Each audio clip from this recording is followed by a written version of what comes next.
आज नलिनी बहुत खुश थी। वो सालों बाद अपनी नानी के घर आई थी। अब उसकी नानी तो जिंदा नहीं थी, लेकिन उसकी मामी और मामा अब भी थे।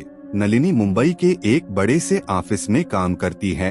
काम कर करके वो थक चुकी थी, इसलिए वातावरण बदलने के उद्देश्य से वो अपनी नानी के गांव आ पहुंची थी। उसने आगरा में रह रहे अपने मम्मी पापा से भी नानी के गांव आ जाने को कहा तो उसकी मम्मी बोली, हम दोनों अभी कुछ दिनों पहले ही वहां से होकर आए हैं। इसलिए नलिनी अकेली ही वहां चली आई। नलिनी वहां के रेलवे स्टेशन पर उतरी, जो कि गांव से 15 किलोमीटर दूर था। इसलिए उसके मामा ठाकुर इंद्रजीत सिंह उसे अपनी पुरानी कार से लेने आए थे। पहले नलिनी के नाना नानी बहुत बड़ी हवेली में रहा करते थे, लेकिन फिर किसी कारणवश उन्होंने वो हवेली छोड़ दी और उस हवेली से काफी दूर उनका बहुत बड़ा सा पुश्तैनी मकान था और वे उसी मकान में रहने लगे। उस हवेली को छोड़ने का कारण क्या था, ये किसी को भी नहीं पता था। नलिनी के नाना बहुत बड़े जमींदार थे और उनका नाम ठाकुर रामायण सिंह था। कहते हैं कि उस हवेली में, जिसका नाम मोती महल था, उसमें कोई ऐसा राज मौजूद था जिसे कभी भी जगजाहिर किए बिना उसे छोड़ दिया गया। जब रास्ते में नलिनी अपने मामा इंद्रजीत के साथ कार में आ रही थी तो उसने वो हवेली देखी और उसने अपने मामा से पूछा, मामा जी, नाना जी ने ये हवेली क्यों छोड़ दी थी? तुम्हारे जानने की बात नहीं है, इंद्रजीत बोले। आप मेरे बचपन में भी यही बात कहा करते थे और अब भी वही बात कह रहे हैं। अब तो मैं बड़ी हो गई हूँ, अब तो कुछ बता दीजिए, नलिनी जिद करते हुए बोली। कहा ना, तुम्हारे जानने की बात नहीं है। इंद्रजीत ने दोबारा वही वाक्य कहकर बात टाल दी और इधर नलिनी का मुंह बन गया। लेकिन फिर नलिनी ने कुछ भी जानने की कोशिश न की और चुपचाप सफर करती रही थी। दोनों घर पहुँचे तो मामी कौशल्या ने नलिनी का जोरदार स्वागत किया, जिससे नलिनी इंद्रजीत की बातों को भूल गई। लेकिन जब वो रात को अपने बिस्तर पर पहुंची तो उसे फिर उस हवेली का ध्यान आ गया और उसके मन में बहुत से सवाल उठने लगे, जिन सवालों का उत्तर देने वाला कोई ना था। और फिर यही सब सोचते सोचते वो कब सो गई उसे पता ही नहीं चला। एकाएक रात को झटके से नलिनी की आंखें खुली और उसने अपने सामने एक विचित्र से इंसान को देखा, जिसके बड़े बड़े कान थे, लाल आंखें, हाथों के नाखून लंबे और दांत भी भेड़िए की तरह नुकीले थे। हल्की रोशनी में उसकी लाल लाल आंखें कंचों की तरह चमक रही थीं। उसकी एक पूंछ भी थी। नलिनी ने उसे देखा तो चीख पड़ी। उसकी चीख सुनकर पास के कमरे से उठकर उसकी मामी कौशल्या उसके पास आ पहुंची और उन्होंने देखा कि नलिनी बिस्तर पर ही आंखें बंद करे लेटी है और जोर जोर से चीख रही है। उसकी ऐसी हालत देखकर कौशल्या उसे जगाते हुए बोली, नलिनी, नलिनी बेटा, क्या हुआ? और फिर नलिनी ने झट से अपनी आंखें खोली और कौशल्या से बोली, मामी, यहाँ कमरे में कोई था। तूने कोई डरावना सपना देखा होगा, कौशल्या बोली। मामी, वो बिल्कुल सच लग रहा था, नलिनी बोली। ऐसा कैसे हो सकता है? मैं जब यहाँ आई तो तू तो आंखें बंद करे चिल्ला रही थी, कौशल्या बोली। तो फिर सपना ही होगा, लेकिन मामी ऐसा लग रहा था कि वो सच में मेरे सामने था। वो बहुत ही घिनौना था। उसकी लाल आंखें, भेड़िए जैसे दांत, लंबे नाखून और उसकी पूंछ भी थी, नलिनी बोली। जब कौशल्या ने ये सब सुना तो उसके होश उड़ गए और उसके चेहरे का रंग उतर गया। लेकिन उसने नलिनी से कहा कुछ नहीं और केवल इतना ही बोली कि अगर तुम्हें डर लग रहा है तो चलो तुम मेरे कमरे में लेट जाओ, तुम्हारे मामा जी बैठक में सो जाएंगे।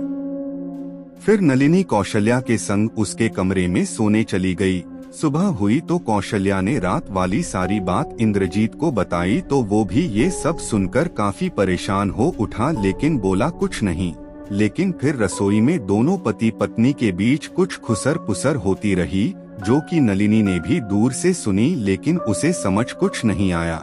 अब नलिनी को वहाँ रहते 2 दिन हो चुके थे और आज की रात अमावस की रात थी। इसलिए कौशल्या ने नलिनी को सख्त हिदायत दी कि वो शाम से ही घर के भीतर रहे, भूल से आंगन में भी ना जाएं और उसे आज की रात आंगन वाले स्नानघर को इस्तेमाल करने की कोई आवश्यकता नहीं है। वो आज की रात मेहमानों वाले कमरे में रहेगी क्योंकि वहाँ अटैच बाथरूम है। ये सब हिदायतें सुनकर नलिनी हैरान थी और उसने इतनी हिदायतों की वजह कौशल्या से पूछी भी, लेकिन कौशल्या ने कोई जवाब ना दिया। नलिनी ने वही किया जो उससे कहा गया था। वो भी रात भर मेहमानों वाले कमरे से बाहर ना निकली और सुबह होते ही इंद्रजीत और कौशल्या हवेली जाने को तैयार खड़े थे।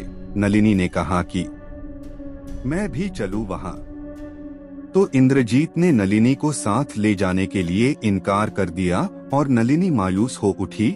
लेकिन नलिनी भी काफी जिद्दी थी, वो कहाँ मानने वाली थी। उन दोनों के जाते ही उसने एक रिक्शा किया और चल पड़ी हवेली की ओर। वो भी ये जानना चाहती थी कि आखिर बचपन से अब तक हो गया उसे मामा जी हवेली में जाने से क्यों मना करते हैं। वहाँ ऐसा कौन सा राज छुपा है। उसने हवेली के बाहर रिक्शा रुकवाया और चल पड़ी हवेली के भीतर। इंद्रजीत और कौशल्या हवेली के भीतर थे, इसलिए हवेली के दरवाजे अभी भी खुले हुए थे।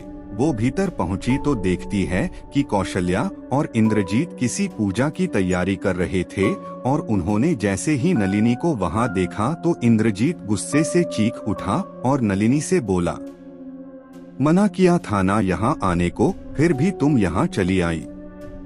आप लोग मुझे यहाँ आने से क्यों मना करते हैं? नलिनी ने पूछा।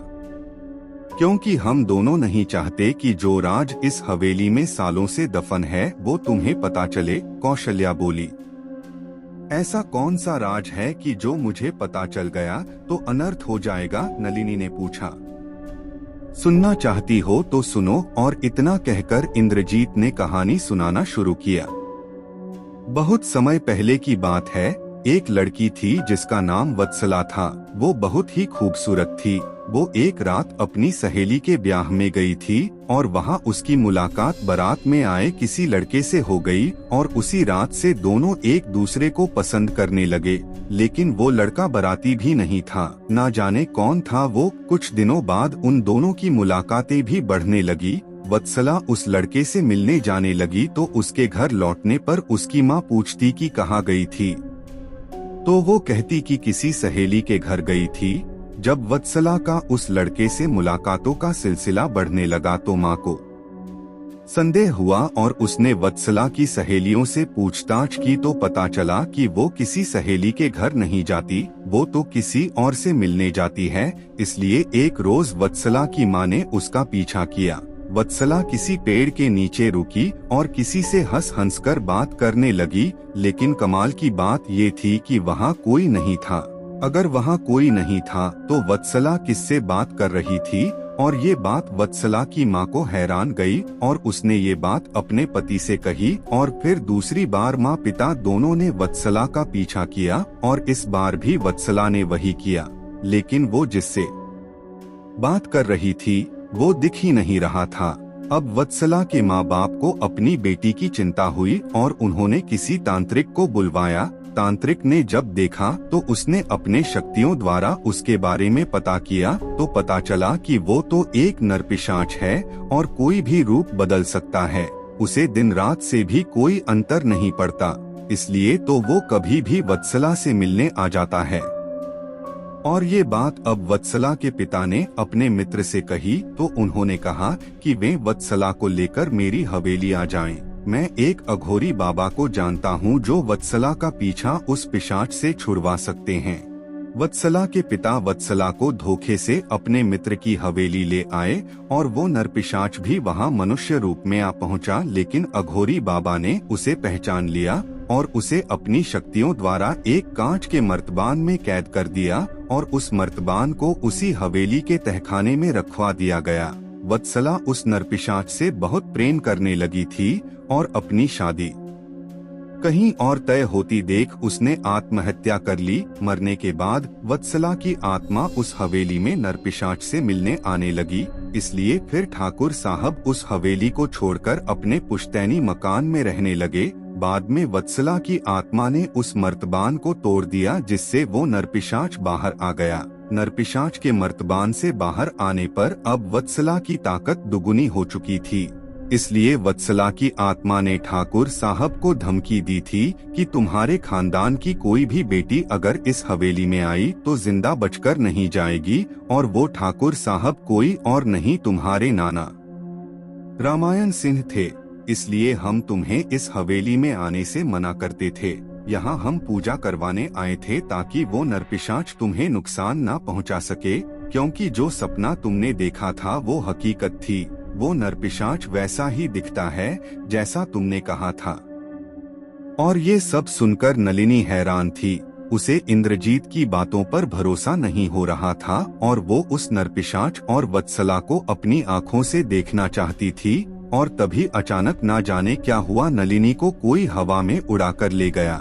कौशल्या और इंद्रजीत ने देखा तो वो नरपिशाच था और वो नलिनी को मारने आया था। उसके पास में प्रेतनी बनी वत्सला भी हवा में थी।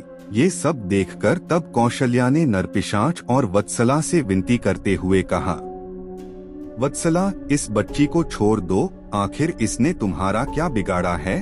तुम्हारे गुनाहगार तो ठाकुर साहब और तुम्हारे पिताजी थे और वे अब इस दुनिया से जा चुके हैं। ये भी तुम्हारी तरह किसी से प्रेम करती होगी और उसके साथ अपना संसार बसाने का सपना देखती होगी। कृपया इसका सपना मत तोड़ो। मैं समझ सकती हो तुम्हें अपने प्रेमी से बिछड़कर कैसा लगा होगा, लेकिन जो गलती इस बच्ची ने की ही नहीं तो उसकी सजा इसे मत दो। वो तो मासूम है, उसे तो कुछ पता भी नहीं है। और फिर कौशल्या की बात सुनकर वत्सला का मन पसीज गया और उसने अपने प्रेमी से नलिनी को छोड़ने को कहा और इंद्रजीत और कौशल्या से बोली, आज के बाद अब कोई भी इस हवेली में प्रवेश ना करे, नहीं तो उसे जान से हाथ धोने पड़ेंगे। और फिर कौशल्या और इंद्रजीत अपने संग नलिनी को लेकिन घर चले आए और फिर नलिनी ने दोबारा उस हवेली में जाने की बात नहीं कही, क्योंकि वो अब ठाकुर का राज जान चुकी थी।